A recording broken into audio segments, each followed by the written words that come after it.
ॐ श्री गणेशाय नमः। ॐ श्री सरस्वत्यै नमः। ॐ श्री सद्गुरुभ्यो नमः। ॐ भागवत भगवान की जय। नमः श्री परमहंस स्वादित चरणकमल चिन्मकरन्दाय भक्तजनमानस निवासाय श्रीरामचन्द्राय वागीसायस्य वदने लक्ष्मीर्यस्य च वक्षसि यस्यास्ति हृदये संवित् तं नृसिंहमहं भजे। सच्चिदानन्दरूपाय विश्वोत्पत्त्यादि हेतवे तापत्रयविनाशाय श्रीकृष्णाय वयं नुमः। नारायणं नमस्कृत्यं नरं चैव नरोत्तमं देवीं सरस्वतीं व्यासं ततो जयमुदीरयेत्। श्रीकृष्णाय वासुदेवाय हरये परमात्मने प्रणतक्लेशनाशाय गोविन्दाय नमो नमः। यं प्रवचन्तमनुपेत्य अपेतकृत्यं द्वैपायनो विहरकातर आजुहाव पुत्रेति तन्मयतया तरवोऽभिनेन्दुः तं सर्वभूतहृदयं मुनिमानतोऽस्मि।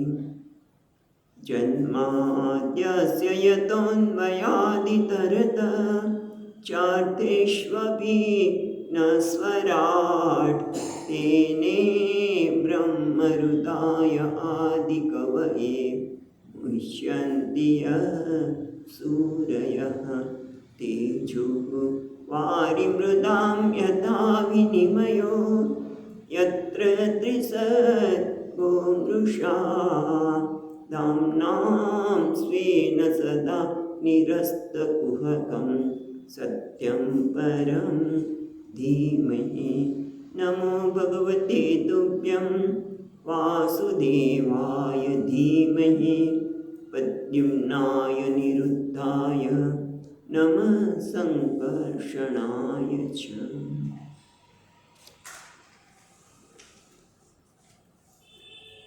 ॐ नमो भगवते वासुदेवाय। नमो भगवते वासुदेवाय। ॐ नमो भगवते वासुदेवाय। नमो भगवते वासुदेवाय। वासुदेवाय हरे वासुदेवाय। वासुदेवाय हरे वासुदेवाय। ॐ नमो भगवते वासुदेवाय। ॐ नमो भगवते वासुदेवाय। ॐ नमो भगवते वासुदेवाय। ॐ नमो भगवते वासुदेवाय। वराहरूपे वासुदेवाय। वराहरूपे हरि वासुदेवाय। कपिल भगवान हरि वासुदेवाय। कपिल भगवान हरि वासुदेवाय। नर नारायण हरि वासुदेवाय। नर नारायण हरि वासुदेवाय। वासुदेवाय हरि वासुदेवाय। वासुदेवाय हरि वासुदेवाय। वासुदेवाय हरि वासुदेवाय। वासुदेवाय हरि वासुदेवाय। ॐ नमो भगवते वासुदेवाय। ॐ नमो भगवते વાસુદેવાય. ઓમ નમો ભગવતે વાસુદેવાય. ઓમ નમો ભગવતે વાસુદેવાય. ઓમ નમો ભગવતે વાસુદેવાય. ઓમ નમો ભગવતે વાસુદેવાય. વાસુદેવાય હરિ વાસુદેવાય. વાસુદેવાય હરિ વાસુદેવાય. વાસુદેવાય હરિ વાસુદેવાય. વાસુદેવાય હરિ વાસુદેવાય. વરાહરૂપી હરિ વાસુદેવાય. વરાહરૂપી હરિ વાસુદેવાય. કપિલ ભગવાન હરિ વાસુદેવાય. ભગવાન હરિ વાસુદેવાય. નર નારાયણ હરિ વાસુદેવાય.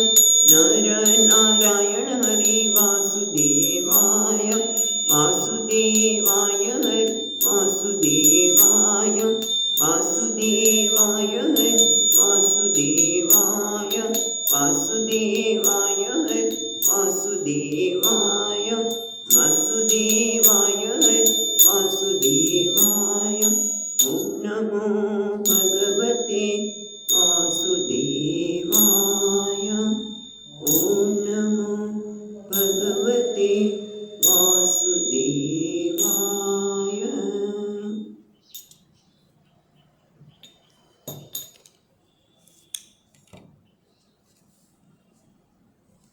તો આપણે ચોથા સ્કંદના ચોથા અધ્યાયમાં જોઈ રહ્યા છીએ. એ પ્રમાણે સતી પોતાના પતિને પૂછે છે કે હું આ બધાની સાથે ત્યાં જાઉં. એવું ત્રીજા અધ્યાયમાં જોયું. અને ત્યારે ભગવાને કહ્યું કે તમે જાઓ તો ત્યાં પણ કે મારા વચન ઉલ્લંઘન કરશો તો તમારું કોઈ કલ્યાણ નથી.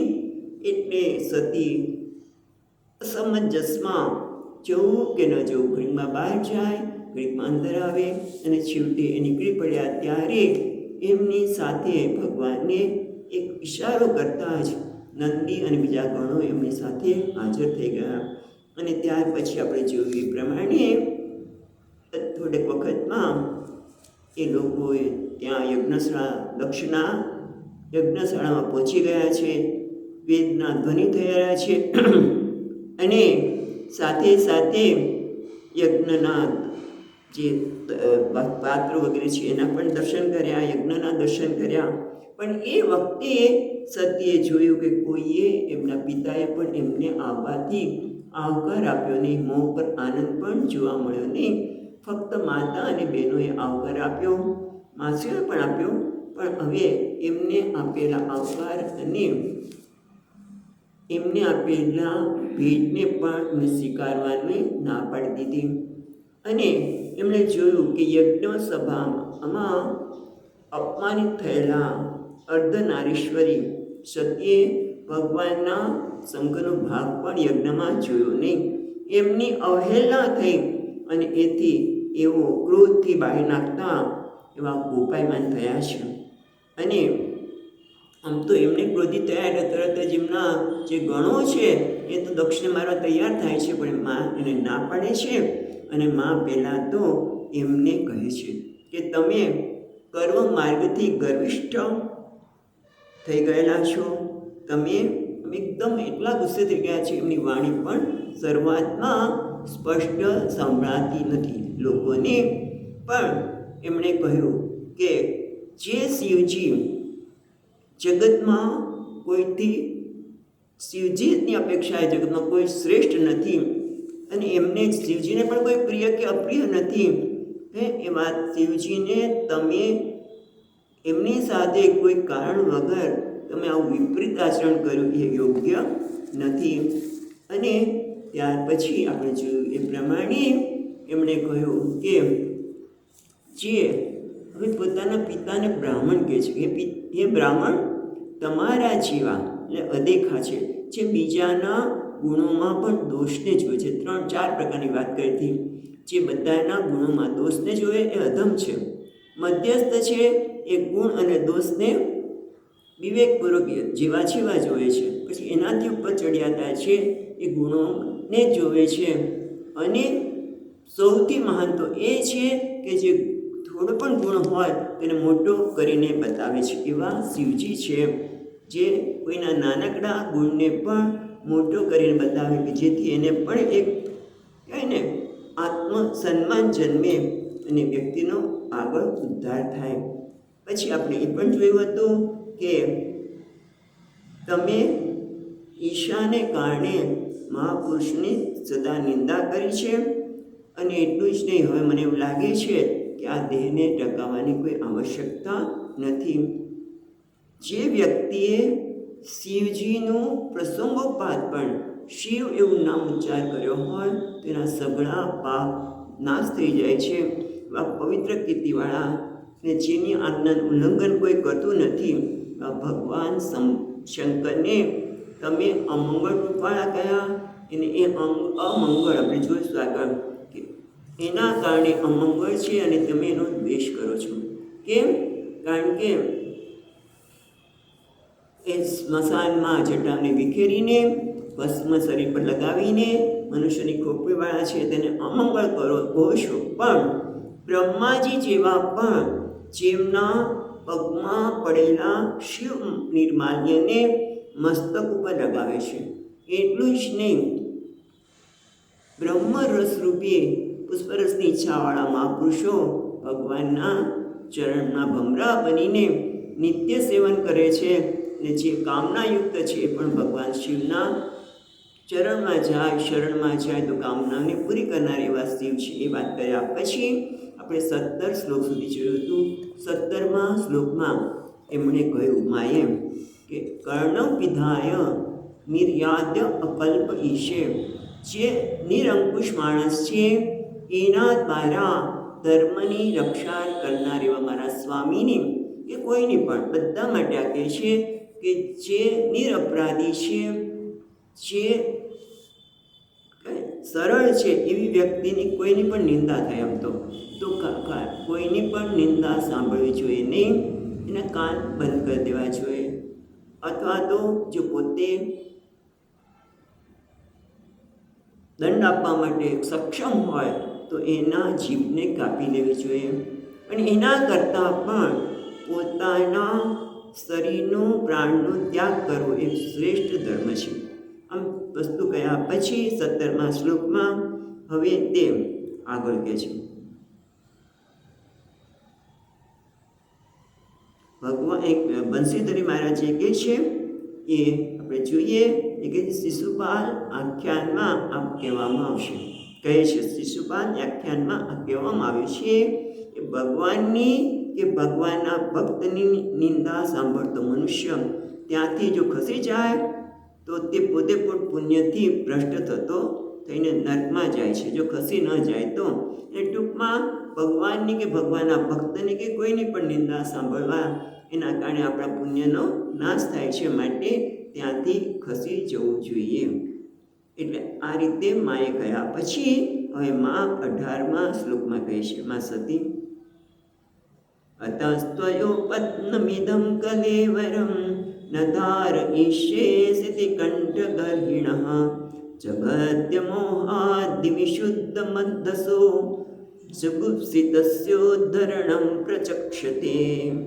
એટલે આ કારણે એટલે શું કે અહીંયા બંસીધરી મહારાજ ટીકામાં કહે છે કે આ કારણે આમ તો સર્વ ઐશ્વર્ય અને સર્વ સામર્થ્ય હોવાથી કારણે હું કોટી બ્રહ્માંડનો પણ નાશ કરવા માટે સમર્થ છું. માગે છે હું તમારો નાશ કરી શકું, કારણ કે જ્યારે મારી પાસે એ સામર્થ્ય છે કે કોટી બ્રહ્માંડનો પણ નાશ કરી શક્યો, પણ હું તમારો નાશ કરવા માગતી નથી. કારણ કે તે તો શું થશે કે શંકરે જ પોતાની ભાર્યા દ્વારા દક્ષને હણી નાખ્યો. આમ શિવજીના યશની હાનિના ભયથી હું તમારો નાશ કરતી નથી. આ કારણે હું તમારો નાશ નથી કરતી, પણ ત્વયા ઉત્પન્નમ ઇદમ કલેવરમ ન ધારયિષ્યે શીતકંઠ ગર્હિણ એટલે નિંદા કરનાર, પછી શીતકંઠિન એ પણ બહુ સુંદર છે. લખે છે, અત આ કારણથી કે હું તમારો નાશ કરવા સક્ષમ છું, પણ મારા જ પતિની અપકીર્તિ ન થાય માટે તમારા દ્વારા ઉત્પન્ન થયેલું ઇદમ કલેવરમ આ શરીર ન ધારીશે, હું એને ધારણ નહીં કરું, એટલે કે એને છોડી દઈશ. પણ કોણ છે? તમે કેવા છો? સ્થિતિકંઠ ગર્હિણ. સ્થિતિકંઠ એટલે જેના કંઠમાં, એટલે નીલકંઠ. સ્થિતિકંઠ એટલે નીલકંઠ. ભગવાન નીલકંઠની તમે ગર્હિણા નિંદા કરનાર છો. નીલકંઠ કેવી રીતે થયા મહારાજ ભગવાન? તો કે યહ હિ જગત હિતાર્થે વિષમ અપી પિત્વાન, જેણે જગતના હિત માટે હળાહળ ઝેર પીધું એવા ભગવાન નીલકંઠની તમે નિંદા કરો છો. માટે શું થવું જોઈએ? એના માટે દ્રષ્ટાંત આપે છે. જગદસ્ય એટલે ખાવું. મોહાત હિ વિશુદ્ધિમ, વિશુદ્ધ છે ને, વિશુદ્ધમ. અંધશ એટલે અન્ન. મોહાદ એટલે મોહના કારણે, એટલે કે પ્રમાદના કારણે. મોહાદ એટલે પ્રમાદ, પ્રમાદ એટલે અસાવધાન. અસાવધાનતાને કારણે વિશુદ્ધમ અંધસઃ, જગદસ્ય વિશુદ્ધમ અંધસઃ એટલે મોહના કારણે, અસાવધાનતાને કારણે, હિ મોહાદ હિ ખરેખર મોહને કારણે, અસાવધાનને કારણે અશુદ્ધ અન્ન, અપવિત્ર અન્ન ખવાઈ ગયો હોય. એ જુગુપ્સિતમ એટલે જુગુસ્તપ, વિશુદ્ધમ વિશુદ્ધિ છે ને પછી લઈશું, વિશુદ્ધમ છે આ પછી લઈએ. અંતસ જિગુપ્સિતમ, જિગુપ્સિતમ એટલે જે નિષિદ્ધ છે, જે ખાવા યોગ્ય નથી એવું અન્ન. મોહાત જગદસ્ય મોહના કારણે ખવાઈ ગયું હોય તો તસ્ય ઉદ્ધરણમ પ્રચક્ષતે, તેમાંથી બહાર નીકળવા માટે, પ્રાયશ્ચિત માટે, વિશુદ્ધમ એટલે વિશુદ્ધિ માટે જે અન્ન અસાવધાનતાને કારણે ન ખાવાનું, અપવિત્ર ખવાઈ ગયું હોય તો એને શું કરવું છે? ઉદ્ધરણમ એટલે વમન કરી દેવું છે. મનુષ્યએ એને પેટમાંથી બહાર કાઢી નાખે, એનું વમન કરી દેવું જોઈએ. એવું પ્રચક્ષતે, એવું વિદ્વાન દ્વારા કહેવામાં આવે છે. એટલે કહે છે અસાવધાનથી પણ આ અન્ન અપવિત્ર હોય, એ ખવાયું હોય તો વમન કરીને તો જ આપણું શરીર શુદ્ધ થાય છે. એમાં એ રીતે તમારા દ્વારા આ શરીર તો મળ્યું મને, પણ એ તો કેવું થયું છે? અપવિત્ર થઈ ગયું. કારણ કે તમે નીલકંઠ, જે લોકોનું હિત કરવા માટે જે પીવે છે, એવા પવિત્ર છે, ભક્તવત્સલ છે, એવા ભગવાનની તમે નિંદા કરી છે. તો મારું આ શરીર પણ અપવિત્ર થયું, માટેની શુદ્ધિ તમારે કરવી જોઈએ.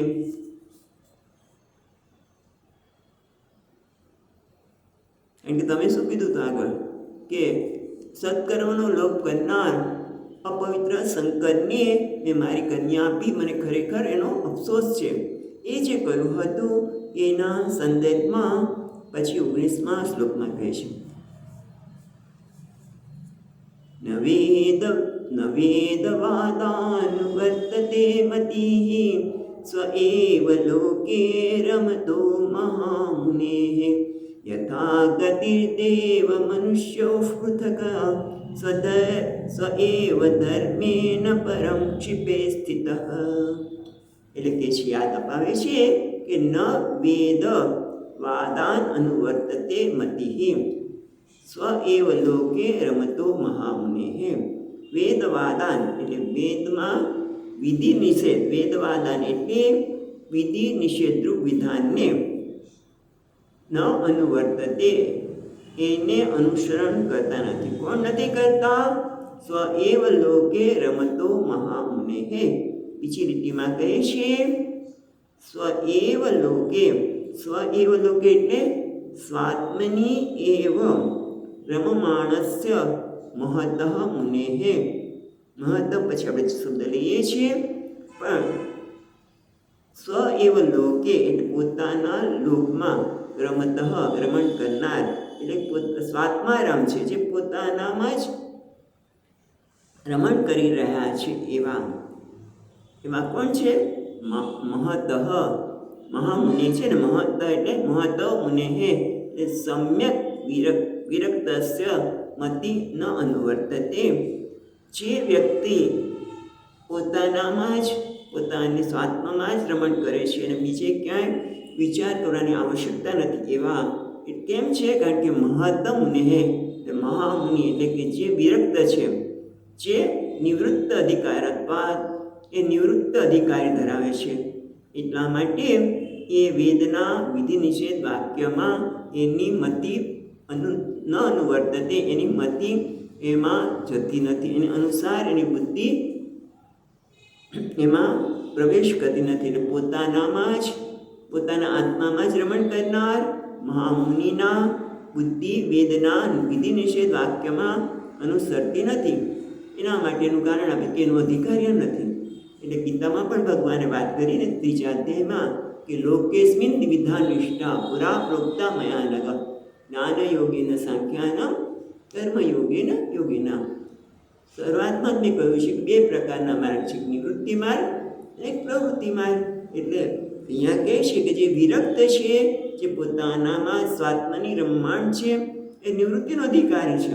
એટલે અધિકારી ભેદ બે પ્રકારના અધિકારી છે. એટલે બંનેની સ્થિતિની વાત કરે છે. એના માટે દ્રષ્ટાંત આપે છે. યથા ગતિ દેવ મનુષ્ય હો, જેમ દેવતાઓની ગતિ લોકોનું જવાનું, ગતિ એટલે સ્થિતિ, ચાલવાનું, એ ક્યાં છે? આકાશમાં. એ અંતરિક્ષમાં રહે છે દેવતાઓ, એમની ગતિ આકાશમાં હોય છે અને મનુષ્યની ગતિ પૃથ્વી પર હોય છે. બંનેની ગતિ જુદી છે, એક પ્રવૃત્તિ રૂપ અને બીજી નિવૃત્તિ રૂપ. એટલા માટે યથા ગતિ દેવ મનુષ્ય પૃથક, બંનેની ગતિ દેવતા અને મનુષ્યની જે રીતે જુદી છે એ રીતે સ એવ ધર્મે ન પરમ ક્ષિપેત ચિત્ત. એટલા માટે કે પ્રવૃત્તિ રૂપ અને નિવૃત્તિ રૂપ જે સ્વધર્મમાં પુરુષે પરમ એટલે સ્વધર્મે સ એવ ધર્મે ન પરમ એટલે અન્યની ન ક્ષિપેત એટલે નિંદા ન કરવી જોઈએ. ક્ષિપેત સ્થિત એક અર્થ કરે છે કે સ્વધર્મે સ્વ એવ ધર્મે પોતાના ધર્મમાં રત રહેવું જોઈએ, ન પરમ એટલે અન્યની ક્ષિપેત સ્થિત એની નિંદા કરવી ન જોઈએ. બંને માર્ગના અધિકારી નિયત થયેલા હોવાથી બંને માર્ગમાં જનારા પોતપોતાને સાચા છે. સ્વ એવ ધર્મે પોતાના ધર્મમાં સાચા છે, માટે બીજાની નિંદા ન કરવી જોઈએ, અથવા તો ન ક્ષિપેત એવ નિંદા ન જ કરવી જોઈએ. એવા કાર છે ને સ્વ એવ ધર્મે, એની બંને ક્ષિપેત એવ એટલે એની ન ક્ષિપેત એવ નિંદા કરવી જ ન જોઈએ. કારણ કે બંને માર્ગના અધિકારી ભિન્ન છે, એના કાર્ય પણ ભિન્ન છે અને એટલા માટે બંને પોતાના માર્ગમાં સાચા છે, માટે કોઈની નિંદા થવી જોઈએ નહીં. હવે પ્રવૃત્તિ માર્ગ કોને કહેવાય અને નિવૃત્તિ માર્ગ કોને કહેવાય એ માતાજી હવે પછી આપણને 20મા શ્લોકમાં કહે છે. આમ તો માં બોલ્યા, પણ અત્યારે મૈત્રેય મુનિ કોને કહી રહ્યા છે? વિદુરજીને. એટલે કહે છે હવે પ્રવૃત્તિ અને નિવૃત્તિ માર્ગ બંને બતાવે છે 20મા શ્લોકમાં. કર્મ પ્રવૃત્તમ ચ નિવૃત્તમપ્યર્થ વેદે વિવિચ્યોભયલિંગમાશ્રિતમ વિરોધિ તદ્યોગ પદૈકકર્તરી દ્વયં તથા બ્રહ્મણિ કર્મ નર્છતિ દ્વયં તથા બ્રહ્મણિ કર્મ નર્છતિ. હવે કહે છે કે કર્મ એવ પ્રવૃત્તમ ચ નિવૃત્તમ અપી છે ને, ય પછી નીચે રૂ છે, યરુ, તો એને છૂટું પાડશું તો નિવૃત્તિમ અપી ઈ કારણ પછી રૂકારણ ઋતમ એટલે સત્યમ, ઋતમ વદિષ્યામી, બરાબર, એ સત્યમ ઉચિત. કર્મ પ્રવૃત્તમ ચ નિવૃત્તમ અપી ઋતમ વેદે વિવિચ્ય ઉભયલિંગમ આશ્રિત. એટલે પેલા કહે છે કે પ્રવૃત્તિ અને નિવૃત્તિ કર્મ પ્રવૃત્તમ ચ નિવૃત્તમ કર્મમાં પ્રવૃત્તિ માર્ગ, કર્મમાં પ્રવૃત્ત થવું, અને નિવૃત્ત એ વૃત્તમ એટલે ઉચિત અથવા તો સત્યમ ઉચિત છે. શું? કારણ કે વેદ વિવિચ્ય ઉભય લિંગમ આશ્રિતમ. આશ્રિતમ એટલે અહીંયા આશ્રય કરવો એટલે કહ્યું છે.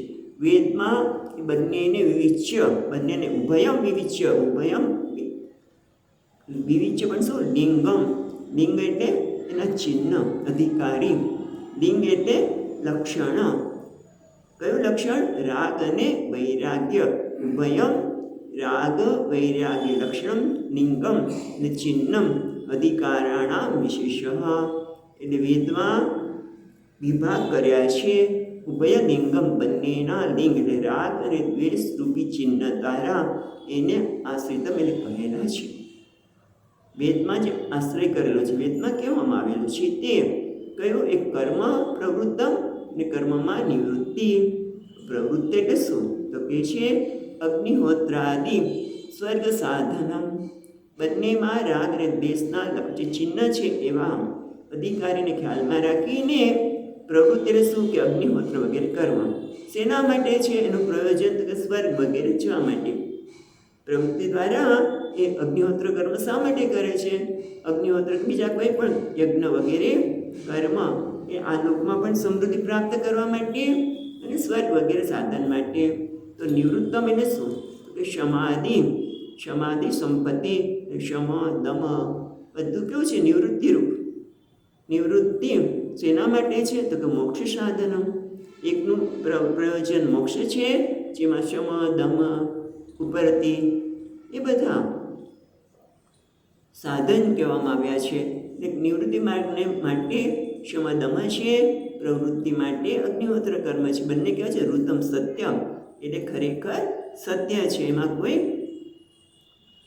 ભેદ નથી, ઉચિત છે એવું. સત્યમ એવ યતઃ વેદમ આશ્રિતમ વેદમ આશ્રિતમ એટલે વિહિતમ કહેવામાં આવ્યું છે. વિરોધી પછી ત્રીજી લીટીમાં કે છે વિરોધી તદ્યોગ પદૈક કર્તરી. વિરોધી પેલા તદ્યોગ એ જોઈએ, વિરોધી તદ્યોગ પદૈક યોગ પદેન કર્તરી પેલા જોઈએ. તદ્યો છે દ્યો, દ્યોમાંથી તદ યોગ પદેક કર્તરી. યોગ પદેન એટલે એકસ્મિન કર્તરી. તદ્યોગ પદે કર્તરી દ્વયમ એ બરાબર છે. દ્વયમ પણ આગળ ચોથી લીટીમાં જે દ્વયમ છે ને બંનેને યોગ પદે કર્તરી, એક જ વ્યક્તિ, કર્તરી એટલે કરનાર, એક જ વ્યક્તિ બંનેને સાથે કરી શકે નહીં, એ વિરોધી છે. એ પ્રવૃત્તિ માર્ગમાં પણ જવું છે અને નિવૃત્તિ માર્ગમાં જવું છે. એટલે સ્વામીજી મહારાજ, પૂજ્ય સ્વામી મહારાજ કે હસવું અને ફાકવું બંને સાથે જાય નહીં. હસવું છે અને ફાકવું છે, લોટ ફાકવું છે કે કંઈ ખાવું છે, બંને સાથે જાય. કાં તમે હસો કાં તો ખાઈ લો, પણ બંને સાથે જાય નહીં. એવી રીતે પ્રવૃત્તિ માર્ગ અને નિવૃત્તિ માર્ગ એક જ વ્યક્તિ અનુસરી શકે નહીં. પહેલાં પ્રવૃત્તિ માર્ગમાં હોય, પછી નિવૃત્તિ માર્ગમાં જાય, પછી નિવૃત્તિમાંથી પ્રવૃત્તિમાં ન આવે કોઈ. કારણ કે જે આનંદ નિવૃત્તિ માર્ગનો માણ્યો છે એ ક્યારેય પછી આવે નહીં. એક વખત એકલા રહીને જે આનંદનો અનુભવ કર્યો હોય, જે શાંતિનો અનુભવ કર્યો હોય, પછી બધા વચ્ચે જવાની ઈચ્છા થાય નહીં. કારણ કે નિવૃત્ત માર્ગને એને આનંદ પ્રાપ્ત કર્યો છે. એટલા માટે કહે છે કે દ્વયમ તદ યોગ પદેક કર્તરી. એક પદ યોગ પદ એક કર્તરી, એક જ વ્યક્તિ, એક કર્તરી એટલે એક જ કરતા બંને માર્ગને અનુસરી શકે નહીં, કારણ કે બંને વિરોધી છે. અને તથા બ્રહ્મણી કર્મ ન રુચ્છતિ, ન ક્ષતિ છે ને, ન ક્ષતિર એટલે શું? ન રુચ્છતિ, રુચ્છતિ એટલે પ્રાપ્ત નહોતી. બ્રહ્મણી એટલે સદાશિવ, સદાશિવને તો કોઈ કર્મની આવશ્યકતા જ નથી. ખ્યાલ આવે છે? અહીંયા પ્રશ્ન કરે છે ટીકામાં કે નનુ યાવત જીવે અગ્નિહોત્રમ જોયા. શંકા કરી કે જ્યાં સુધી જીવે ત્યાં સુધી અગ્નિહોત્ર કર્મ કરવું જોઈએ. 100 વર્ષથી જીવિકા એટલે ઈશાવાસ્યમાં જ પણ આવે છે. જીજી દિશે સતમ શરત, તમે 100 વર્ષ જીવવાની આશા રાખીને પણ કર્મ કરો. એટલે અગ્નિહોત્ર કર્મ જ્યાં સુધી જીવે ત્યાં સુધી કરવું જોઈએ. અને શાંત અને સંયમી વગેરેમાં આ વ્યવસ્થા દેખાતી નથી. તો આ બંને વાત સત્ય હોવા છતાં બંનેનો એકમાં જ અધિકાર થાય તેમાં વિરુદ્ધ થવાથી બંનેનું અનુષ્ઠાન શક્ય નથી. અચ્છા, એ આપણે જે વાંચ્યું એને જ અહીંયા ટીકાકાર કહે છે કે બંનેના અધિકારી, બંનેમાં એક જ વ્યક્તિ અધિકારી થઈ શકે નહીં, યોગ પદેના. બરાબર. પણ હવે આગળ કહે છે તો નિવૃત્તિરૂપ કર્મ તો શિવજી દ્વારા પણ કરવા યોગ્ય છે. શિવજી નિવૃત્તિ માર્ગના અધિકારી નહીં છે કે નહીં? નિવૃત્તિરૂપ કર્મ તો શિવજી પણ દ્વારા કરવા યોગ્ય છે. કારણ કે આગળ વાત કરીને દક્ષે કે તું કોઈ કર્મ જ કરતા નથી, તો એને જરૂર જ નથી એ બતાવતા અહીંયા કહે છે કે ના, નિવૃત્તિરૂપ કર્મ શિવજી દ્વારા કરવા યોગ્ય નથી. એના માટે કે ન બ્રહ્મણી કર્મ ન રુચ્યતિ, એટલે પરબ્રહ્મ સદાશિવને તો કોઈ કર્મ કરવાનું જ નથી, કંઈ કર્મ દ્વારા પ્રાપ્ત કરવાનું નથી. કારણ પૂર્ણ છે, પૂર્ણ આનંદ સ્વરૂપ છે, એટલે કંઈ કર્મ દ્વારા એમને કશું કરવાનું નથી રહેતું. એટલા માટે આથી જેમ પ્રવૃત્તિ અને નિવૃત્તિ એકબીજાના ધર્મમાં દોષ ન જોવા જોઈએ, નિંદા ન કરવી જોઈએ, એ રીતે ઈશ્વરમાં પણ આ બંને ધર્મ ન કરવાના દોષ થતો નથી. કારણ કે આગળ એમને શિવજી માટે નિંદા કરી હતી. એટલા માટે માગે છે કે પ્રવૃત્તિ કે નિવૃત્તિના અધિકારી જુદા છે. એક જ વ્યક્તિ પ્રવૃત્તિ માર્ગ અને નિવૃત્તિ માર્ગ સાથે ન કરી શકે, અને શિવજીને તો કંઈ કરવાની આવશ્યકતા જ નથી. હા, જો એ અવતાર ધારણ કરે તો એ ભગવાન, તો એને કર્મ કરવા પડે. જેમ કે શ્રી કૃષ્ણ અર્જુનને કહે છે કે મારે કંઈ મેળવાનું છે ને, નાના વાપ્તમાં વાપ્તવ્યમ વર્ત એવા છે કર્મણી. અર્જુન જો જુઓ કે મારે કંઈ પ્રાપ્ત કરવાનું નથી, મારા જીવન બધું જ પ્રાપ્ત છે. હું જાણું છું કે આત્મારામ છું, હું પૂર્ણ છું, પણ હું અત્યારે કર્મમાં પ્રવૃત્ત છું. કારણ કે જો હું પ્રવૃત્ત ન થાઉં તો બધા મને અનુસરે. પણ શિવજી તો એ પણ નથી, એ તો પરબ્રહ્મ જ છે. એ કોઈ અવતાર ધારણ કર્યું નથી અને કર્યું બતાવતા નથી, તો એમને તો કોઈ કર્મની જરૂર નથી. એટલા માટે કહે છે કે જે રીતે અંધકાર અને પ્રકાશ એક સાથે રહી શકે નહીં, એ રીતે એક જ વ્યક્તિ પ્રવૃત્તિ માર્ગ કે નિવૃત્તિ માર્ગમાં સાથે રહી શકે નહીં. હવે આગળ અહીંયા બીજા ટીકાકાર જરા કહે છે, જોઈ લઈએ કે બંધ અને મોક્ષરૂપ લક્ષણ ચિહ્ન ફળ જેનું છે તેવા પ્રવૃત્તિ માર્ગ શેના માટે બંધનનું કારણ બનવાના છે. કારણ કે સતત એ કર્મ જ બનીને કર્મ કરે છે. સ્વર્ગમાં જવા માટે પણ કર્મ કરે છે, અગ્નિહોત્ર વગેરે, પણ એ ફરીવાર એને જન્મ લેવાનું થશે. જ્યારે મોક્ષ નિવૃત્તિ માર્ગ માટે છે. એ વેદમાં બે પ્રકારના કર્મો ગયા છે.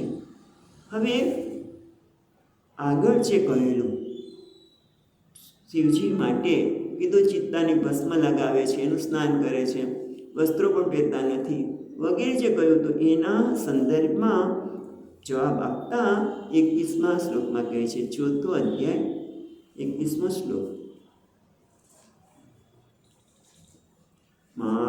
પદવ્યય પિતરસ્માથિતા યા યજ્ઞશાલાસુ ન ધૂમ્રવર્ત્મભિઃ તન્નાન્ન તૃપ્તૈરસુભૃર્ભૃર્વિત્સ્રીડિતા તન્નાતૃપ્તરસુભિર્ભીરીડિતા અવ્યક્તલિંગા અવધૂત સેવિતા. એટલે કે હે પિતર, હે પિતાજી, હે પિતા, વહ અસ્માકમ અમારા દ્વારા, માં એટલે નહીં, માં વહ અસ્માકમ પદવ્યઃ અસ્માત આસ્થિતાઃ. હે પિતા, અસ્માભિ અમારા દ્વારા, આશ્રિતા પદવ્ય એટલે શું? કે બ્રહ્માનંદ અમૃત સ્વાદ રૂપા આસ્થિતા એટલે એનો જે અનુભવ કર્યો છે. આશ્રિતા એટલે અનુભવ કર્યો છે, એટલે કે આશ્રય કર્યો છે. એનો પદવ્ય, એટલે પદવ્ય છે ને, પદવ્ય નથી, પદવ્ય છે, પદવ્યય નથી. પદવ્ય એટલે કે જેણે બ્રહ્માનંદ રૂપી આનંદનો આશ્રય કર્યો છે. પણ અહીંયા ટીકાકારો બીજું પણ કહે છે કે જેને બ્રહ્માનંદનો આશ્રય તો કર્યો છે, જેને બ્રહ્માનંદને આનંદને જ ચાખ્યો છે અને એને સહજતાથી અણિમાદી ઐશ્વર્ય પણ એનામાં છે. એનો ઉપયોગ નથી કરતા, પણ જે બ્રહ્માનંદમાં સ્થિત છે જ્ઞાની, એની પાસે અણિમાદી સિદ્ધિઓ પણ છે, સમૃદ્ધિ પણ છે. તમારા દ્વારા યુષ્માકમ, તમે જે કર્મઠ લોકો છો તેને માન સંતિ છે ને, મા વહ ન સંતિ, તમને આ પ્રકારની અણિમાદી સિદ્ધિઓ પણ નથી મળવાની, કારણ કે તમે કર્મઠ છો, કર્મમાં પ્રવૃત્ત છો અને તમને આ બ્રહ્માનંદનો આનંદની પણ ખબર પડતી નથી.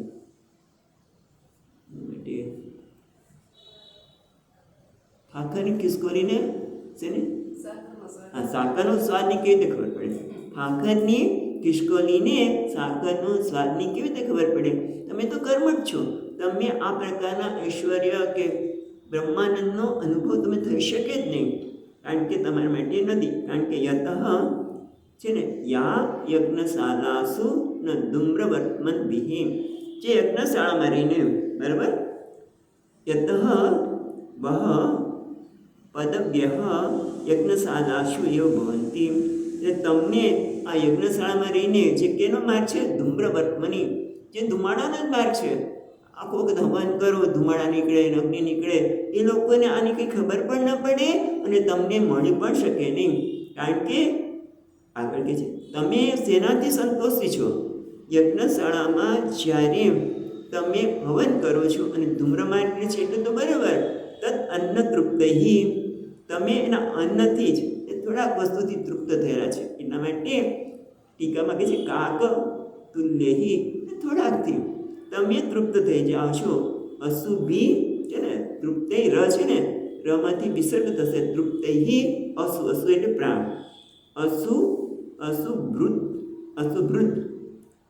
પ્રાણને ધારક, અશુભૃત ભી ઈડિતા, અશુભૃત ભી રી છે ને, એ કરી લીધો.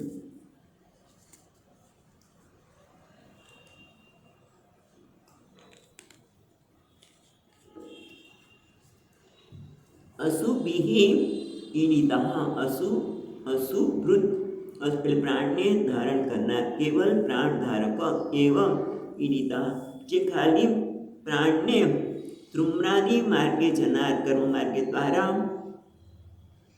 ઈડિતા, એની પ્રશંસા કરવામાં આવી છે, પણ બ્રહ્મવેત્તા દ્વારા નહીં.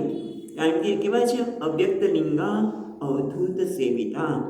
આ જે સમૃદ્ધિ છે ને, એ કેવી છે? અવ્યક્ત હેતુવાળી છે, બધા જોઈ શકતા નથી અને એમના પ્રભાવને જાણી પણ ન શકે. કોણ જાણી શકે? અવધૂત સેવિતા, અવધૂત આત્મજ્ઞાની અવધૂત દ્વારા જ આ સિદ્ધિનું સેવન થાય છે. બાકી બીજા લોકો તો કર્મ દ્વારા પોતાના શરીરને ટકાવવા માટે, એટલે કે છે અહીંયા ટીકાકાર, હે પિતા, અમારા દ્વારા આશ્રય કરાયેલી પદવ્ય એટલે અણિમાદિક સમૃદ્ધિ તમારી પાસે કોઈ પાસે હોઈ શકે નહીં, કારણ કે તમારી સિદ્ધિઓ તો યજ્ઞશાળામાં જ હોય છે.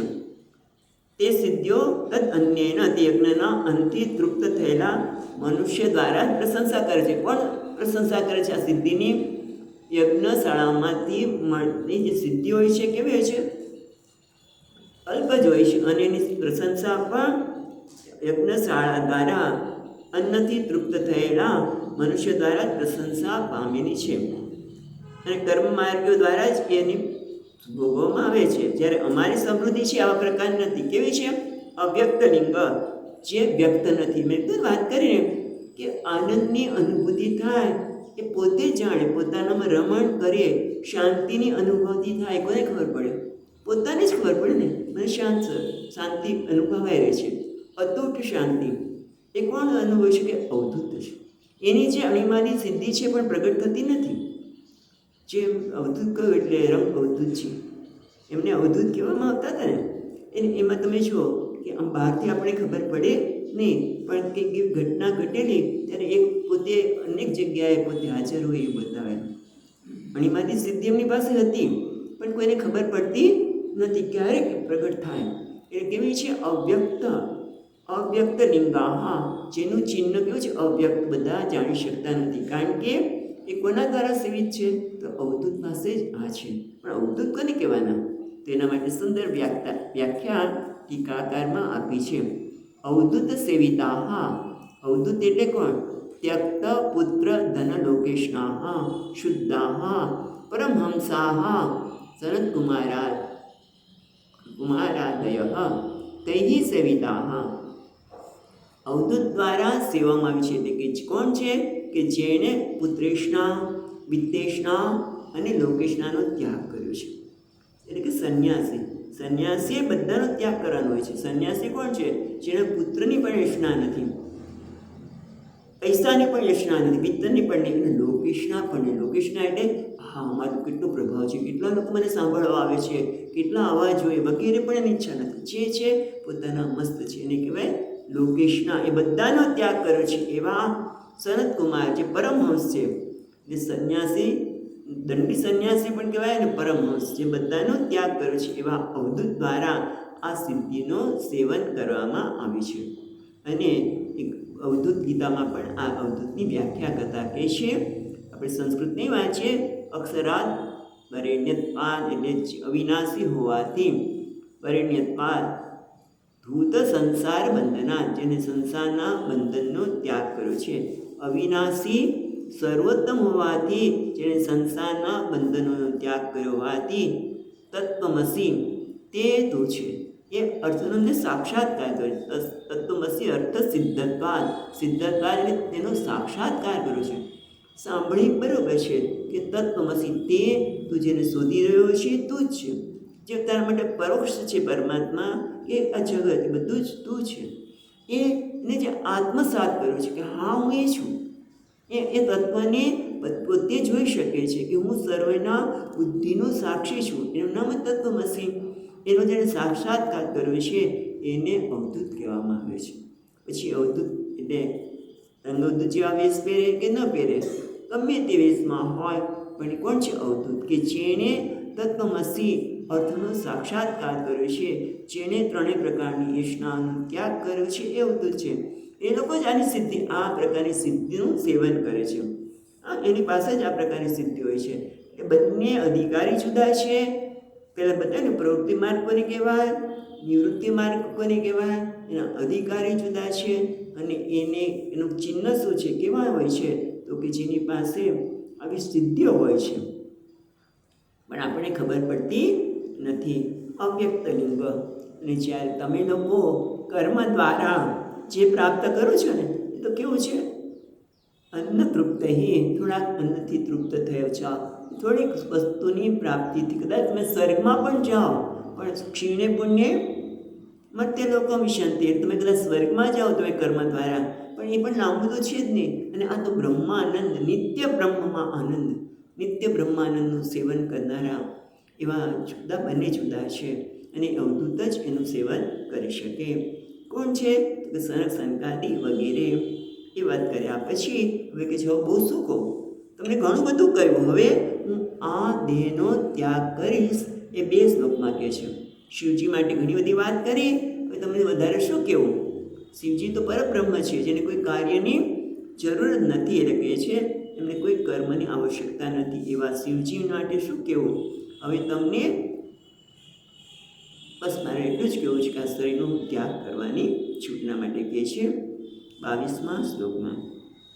નૈતેન દેહેન હરે કૃતાગમો દસો દેહાદ ભવેનામ લમ ભુજન્મના વિરામમા ભુજન પ્રસંગતઃ તચ્ચ જન્મ દિવ્યો મહામવદ્યકૃત. એટલે કે છે નૈતેન દેહેન હરેહે કૃત આગસ. હરેહે શિવજી, કૃત આગસ એટલે કૃત અપરાધસ. હરેહે કૃત આગસ, ભગવાન શિવજીનો અપરાધ કરેલો છે. કોણે કર્યો છે? તમે. અને એના દ્વારા તમારા દ્વારા મને જન્મ મળ્યો, પણ તમે તો ભગવાન શિવનો અપરાધ કરનાર એવા. ન એતેન દેહેન દેહ, પછી બીજી લીટીમાં જો દેહ ઉદ્ભવે, જો બે શબ્દ છે, દેહ ઉદ્ભવે ન, દેહ ઉદ્ભવ એ ન અલમ, ન અલમ અલમ બે વખત છે. દેહ ઉદ્ભવ છે ને, દેહ ઉદ્ભવે ન અલમ અલમ બે વખત છે. ના લ મલમ, દેહેન ઉદ્ભવે ન અલમ અલમ, અલમ એટલે પૂર્ણ, પણ અહીંયા અલમ નથી પ્રયોજન.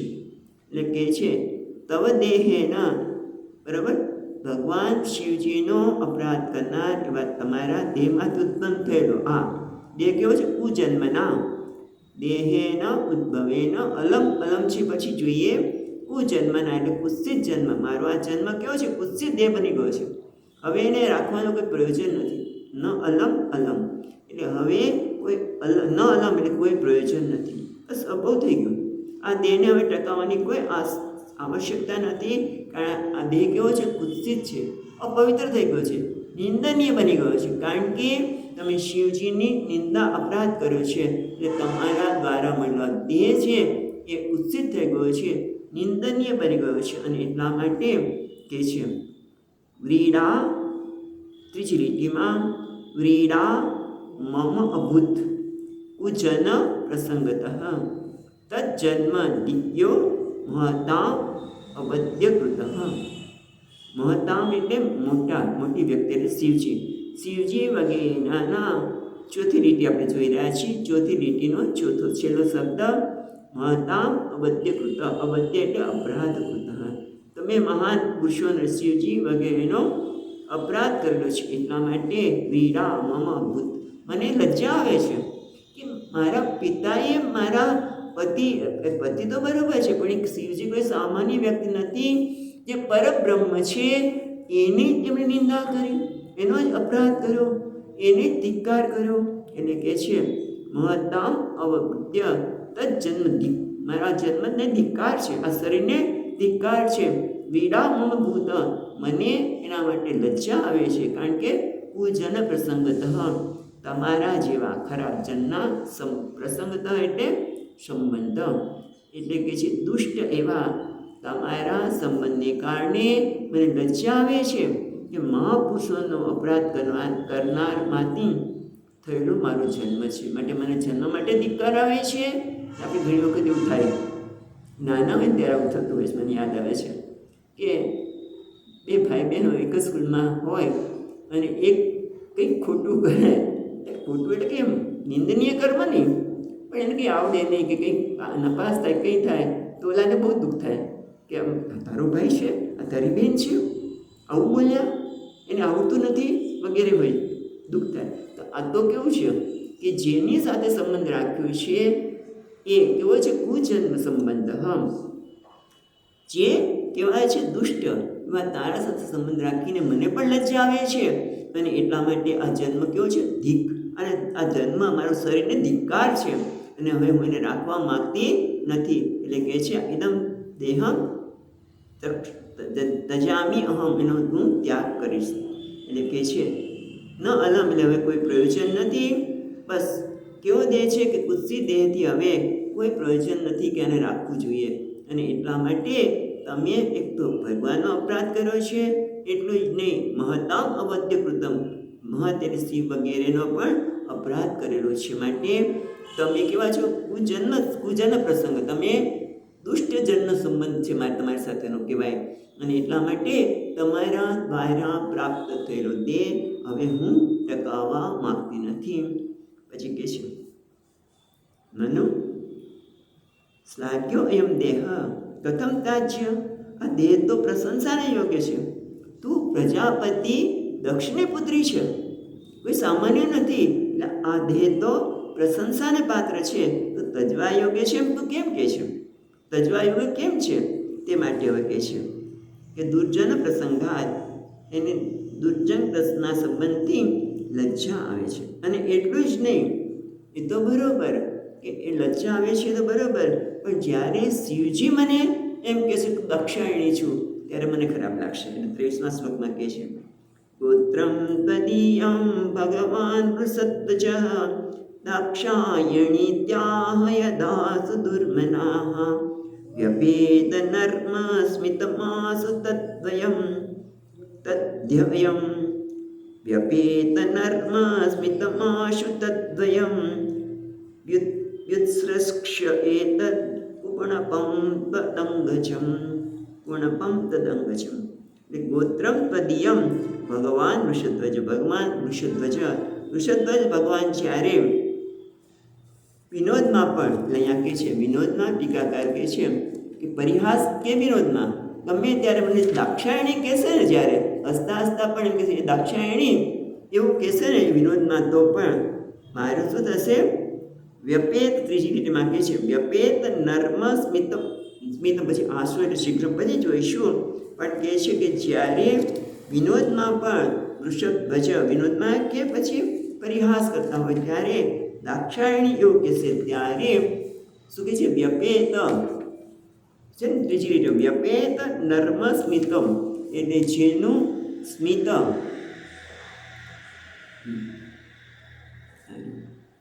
વ્યપેત નર્મ સ્મિત એટલે જ્યારે વિનોદમાં કહે છે ત્યારે વિનોદ અને હાસ્યથી વંચિત હું.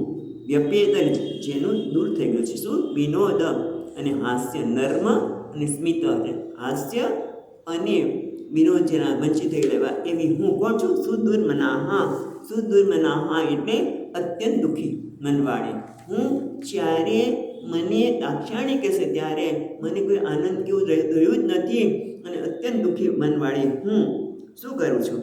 તદ પછી છે ને શીઘ્રમ આસુ તદ હિ અહમ વ્યુત્સૃક્ષ્ય એટલે છોડી દઈશ. કુણપમ તદ અંગજમ એટલે તમારા દેહમાંથી ઉત્પન્ન થયેલું આ શરીર. કુણપમ એટલે જીવિત હોવા છતાં પણ મૃત જ છે, અત્યારે ભલે જીવિત લાગે પણ કુણપમ એટલે જે જીવિત હોવા છતાં મૃત્યુ સમાન છે એવા શરીરને વ્યુત્સૃક્ષ્ય એટલે ત્યાગ કરી દઈશ. જ્યારે વૃષભધ્વજ ભગવાન શંકર હે દક્ષાયણી દક્ષકુમારી વિનોદમાં પણ તમારો સંબંધ દર્શાવશે ને, ક્યારેક એવું સંબંધ દર્શાવતું નામ પણ કહેશે ને, ત્યારે હું વિનોદ અને હાસ્યથી રહિત એવી અતિ દુઃખી થઈને તમારા શરીરમાંથી ઉત્પન્ન થયેલા આ કુત્સિત શરીરનો હું શીઘ્ર ત્યાગ કરીશ. હવે આ શરીરને હું ટકાવવા માંગતી નથી. આપણે અહીંયા અટકીએ છીએ, પછી જોઈશું કે મૈત્રેય મુનિ શું કહે છે. બહુ સુંદર બધી વાતો ચાલે છે. આપણે અટકીએ. ઓમ સચ્ચિદાનંદ રૂપાય વિશ્વોત્પત્યાદિ હેતવે તાપત્રય વિનાશાય શ્રી કૃષ્ણાય વયમ નમઃ. યમ પ્રવચંતમનુપેત્ય અપેત કૃત્યમ નૈપાયનો વિહરકાતર આજુહાવ પુત્રેતિ તન્મયતયા તરવો વિનેન્દુઃ तं सर्वभूतहृदयं मुनिमानतोऽस्मि. ॐ शान्ति शान्ति शान्तिः. हरिः ॐ श्रीगुरुभ्यो नमः. हरिः ॐ.